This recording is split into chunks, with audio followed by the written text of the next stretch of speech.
Mas é importante que as coisas aconteçam também de maneira orgânica. A gente está puxando o movimento, mas, meu Deus do céu, até onde a gente vai aturar? Cadê os movimentos de rua espalhados pelo Brasil inteiro, fazendo o negócio acontecer? Ah, Marco, eu não tenho grana, então liga para mim, vamos ver quem que pode ajudar, vamos fazer um negócio acontecer em várias capitais simultaneamente.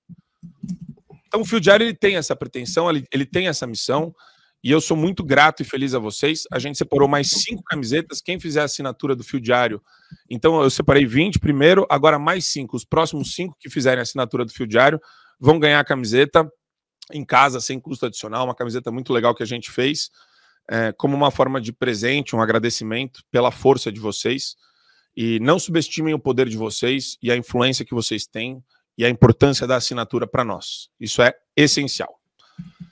E agradecer todo mundo que faz parte dessa missão conosco, né? O Gustavo, o Adriles, todo mundo que tá junto, né? Paulo. Tem tanta gente, né? Eu fico com medo de ficar falando o nome aqui que eu sempre esqueço. Mas vamos lá. Ainda nessa pauta, eu quero colocar o vídeo da Eliane Cantanhede para a gente fazer um tweetzinho. Dentro do próprio Supremo é que o Alexandre de Moraes não está com pressa. Por quê? Porque o X voltando passa a ser um novo fator complicador nas eleições.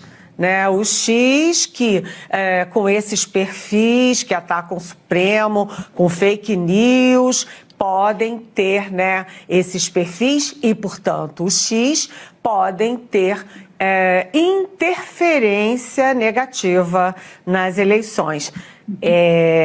Claro que o Alexandre de Moraes nunca vai reconhecer isso, mas a sensação é que ele vai ganhando tempo para que o X só volte com as eleições garantidas. Adriles, essa é batom na cueca isso daí, cara. Eu não preciso nem interpretar, eu não preciso nem falar, ó, ela tá falando que... Os caras, eles admitem isso abertamente. Você tem... O próprio comentário da Eliane Cantanhede é autodestrutivo. É impressionante. Ela tá endossando, ela tá envergando uma atitude político-partidária da Justiça, do Supremo Tribunal Federal. Não é? É um próprio comentário que se anula, é um próprio comentário que anula o próprio princípio de jornalismo, é um próprio comentário que reverbera e acha que é normal, que normaliza um juiz dizendo que vai interferir diretamente nas eleições, está interferindo diretamente nas eleições, não só nas eleições, mas na liberdade de 22 milhões de brasileiros que são usuários do X, e de todos os brasileiros que poderiam ser usuários do X, de manipular as consciências, suprimindo atores políticos da possibilidade de ascensão, da possibilidade de demonstração do que pensam, do que querem, do que dizem, do que acham e creem ser melhor para o país. Você tem um jornalismo da Globo News endossando o autoritarismo de um homem, de um Supremo Tribunal Inquisitorial, que arranca a maior rede social do mundo de negócios, de jornalismo, por uma questiúncula eleitoral. Uma questiúncula que é terrível, que não é uma questiúncula. É um homem que foi tornado inelegível, que foi o presidente da República, a troco de rigorosamente nada. São pessoas que são presas, são censuradas, são perseguidas, porque são consideradas nocivas à democracia, porque são do espectro político da nação, a saber, o maior espectro político da nação, se a gente juntar o que é o cristianismo, o que é o conservadorismo, o que é o liberalismo, o que é a direita brasileira, é a maioria da população. É uma minoria ínfima querendo mandar e mandando e desmandando no país com o endosso da grande mídia, que deveria ser o principal crítica desse processo destrutivo, corrosivo, erosivo da democracia por dentro. E endossa. É por isso que eu falei, é por isso que eu falei, é difícil furar a bolha quando a maior emissora do país se presta a ser capacho de ditadores, se presta a ser capacho de manipuladores, se presta a ser capacho de torturadores e carrascos, não só da democracia, mas das pessoas. Entendeu? Normalizou-se a perseguição política no Brasil. E quem normalizou a perseguição política é o Supremo, volto a dizer, em conluio com a grande mídia brasileira, que de jornalismo não faz nada. É uma emissora, a Rede Globo é uma emissora imunda. A fala dessa senhora é imunda. ela justifica a perseguição, ela justifica a censura, ela justifica o desaparecimento, ela justifica a manipulação das eleições como se fosse uma coisa banal. Por quê? É aquele velho discurso. Ah, esse sujeito aí é nazifascista.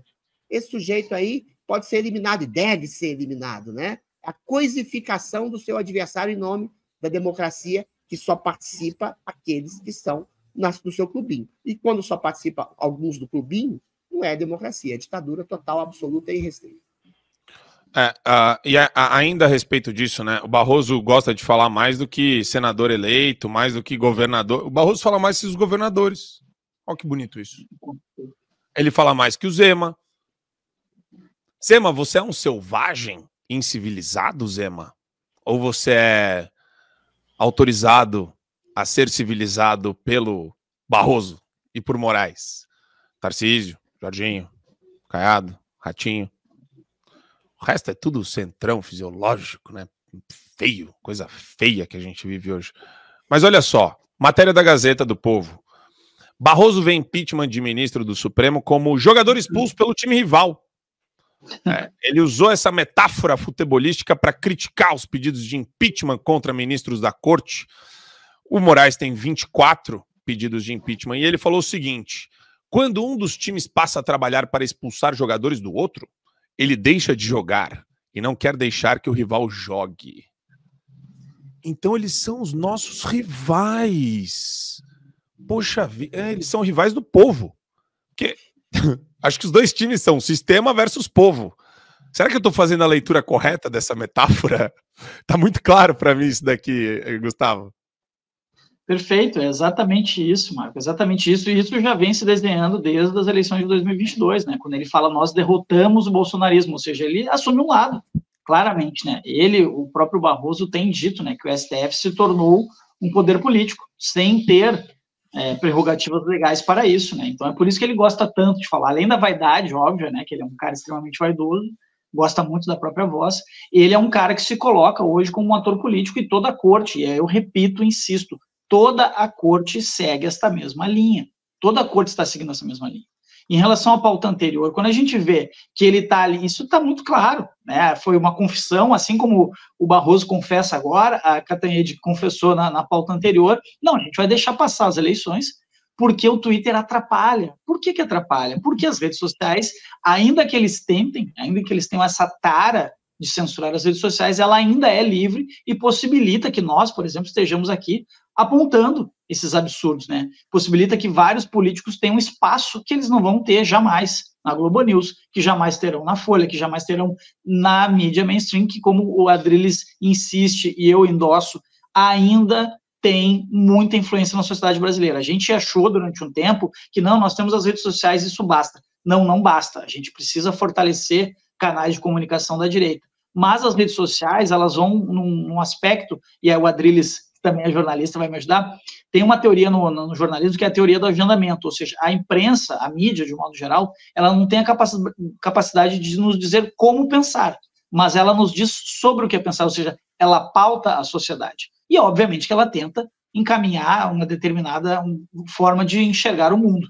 As redes sociais, elas rompem esse fluxo do agendamento, ou seja, hoje todo mundo pode comunicar. E quando eles não têm mais o controle, e é disso que se trata, essa é a palavra-chave aqui, quando eles não têm mais o controle, eles precisam, bom, então a gente tem que tirar do ar. O que foi que eles fizeram com o Twitter? A gente não consegue controlar o Twitter, então vamos tirá-lo do ar, porque o Dr. Elon Musk resolveu agora que vai ser um defensor da liberdade, está nos atrapalhando, então vamos tirar do ar o Twitter, vamos impedir que esses atores tenham possibilidade de fala, vamos dizer que não. Vejam bem, a gente está fazendo tudo isso para defender a democracia, quando na verdade eles estão defendendo apenas o clubinho deles. Então a tua análise é perfeita, Marco. É o sistema versus o povo. E aí a gente tem que ter isso muito claro.